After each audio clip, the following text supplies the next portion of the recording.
Okey, setelah kita melukis model fungsi untuk satu produk iaitu meja, kemudian kita akan lihat bagaimana membina model fungsi dengan menggunakan garisan interaksi. Okey, terdapat 4 jenis garisan yang digunakan dalam pembinaan model fungsi. Okey, yang pertama, ini adalah simbol yang pertama yang membawa maksud berguna, iaitu normal. Okey, kalau simbol anak panah lurus macam ni, maksud dia fungsi antara komponen A dan komponen B berfungsi dengan baik. Okey, simbol kedua adalah anak panah putus-putus. Okey, dia membawa maksud berguna tetapi tidak mencukupi. Okey. Maksud tidak mencukupi ni kita akan lihat dalam contoh yang seterusnya. Okey. Yang ketiga, simbol ketiga adalah anak panah tapi dia kelihatan tebal, lebih tebal daripada simbol yang pertama. Dia bermaksud berguna tetapi berlebihan. Okey, fungsi yang sepatutnya itu berlebihan. Manakala simbol yang keempat, simbol anak panah yang naik turun ni yang beralun, dia membawa maksud bermasalah. Pelajar kena ingat rupa simbol dan juga maksud dia. Maksud kepada garisan interaksi ini.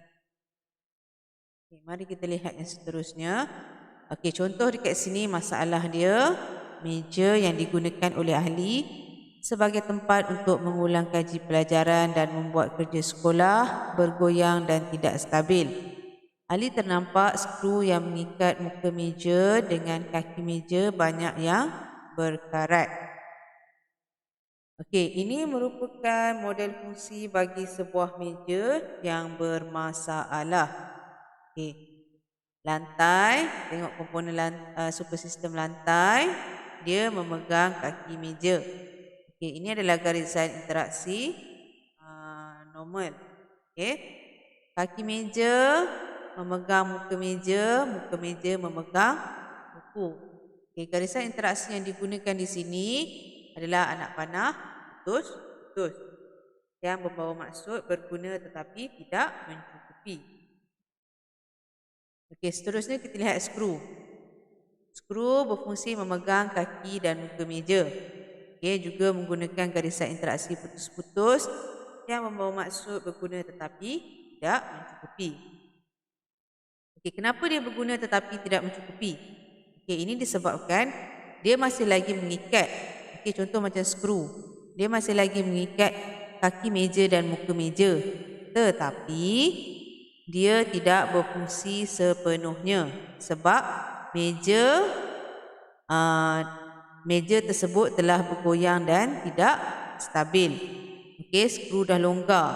Jadi dia tidak berfungsi dengan baik. Sebab tu kita gunakan garisan interaksi putus-putus. Kemudian skru seperti yang kita tahu, ahli dia nampak skru yang mengikat muka meja dan kaki meja banyak yang berkarat. Jadi skru telah berkarat. Agak-agak kenapa skru berkarat? Biasanya karat ini disebabkan oleh kelembapan. Kelembapan. Jadi hubungan antara kelembapan dan skru kita gunakan garisan interaksi yang beralun dan bermaksud bermasalah. Di mana kelembapan merupakan punca masalah skru berkarat.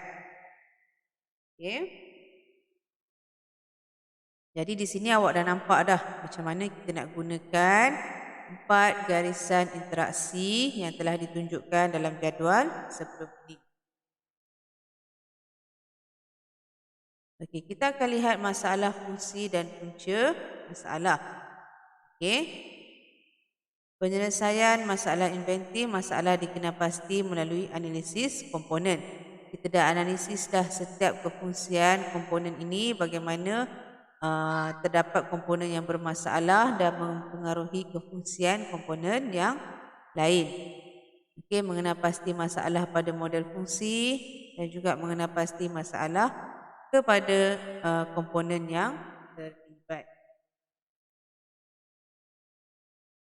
Okey, analisis berantai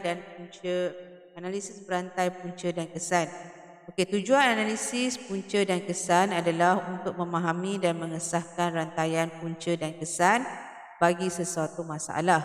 Soalan akan ditanya beberapa kali sehingga punca masalah dapat dikesan. Soalan akan terhenti apabila jawapan telah diperolehi. Seperti yang kita lihat tadi, punca masalah kita adalah skru yang berkarat. Mengapakah skru tersebut berkarat? Ia disebabkan oleh kelembapan. Okey. Jadi dekat sini, punca-punca masalah biasanya disebabkan oleh beberapa halangan, iaitu kalau halangan semula jadi, contoh dia seperti panas, hujan dan juga kelembapan. Kalau jenis halangan sains dan fizik, contoh dia seperti momentum dan graviti. Kalau jenis halangan sifat asas objek, contoh dia seperti kebolehan manusia.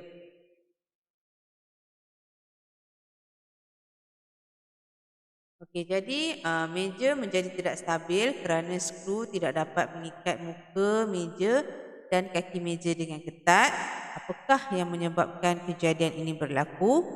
Punca dan kesan yang dicari mestilah melibatkan objek dan parameter. Okey, ini adalah raja analisis kesan dan akibat. Okey, yang atas sekali adalah masalah kita, meja tidak stabil. So, mengapa? Okey, kerana muka meja tidak stabil dan kaki meja tidak stabil. Kenapa muka dan kaki meja tidak stabil? Okey, ia disebabkan skru muka meja longgar, skru kaki meja longgar. Okey, persoalan seterusnya, mengapa? Mengapa skru longgar? Kerana skru telah berkarat. Mengapa skru berkarat? Ia adalah disebabkan oleh kelembapan. Jadi kesimpulan yang dapat dibuat ialah meja tidak stabil kerana skru yang memegang antara kaki meja dan muka meja telah berkarat dan patah kerana kelembapan cuaca semula jadi, iaitu supersistem. Okey, jadi dalam analisis fungsi ni kita dapat melihat, contoh satu masalah tu kita dapat kenal pasti. Punca mengapa masalah tersebut terjadi. Jadi komponen dalam satu produk tersebut tidak dapat berfungsi dengan baik. Jadi inilah tujuan mengapa kita buat analisis fungsi. Okey, itu saja untuk analisis fungsi. Sekian, terima kasih.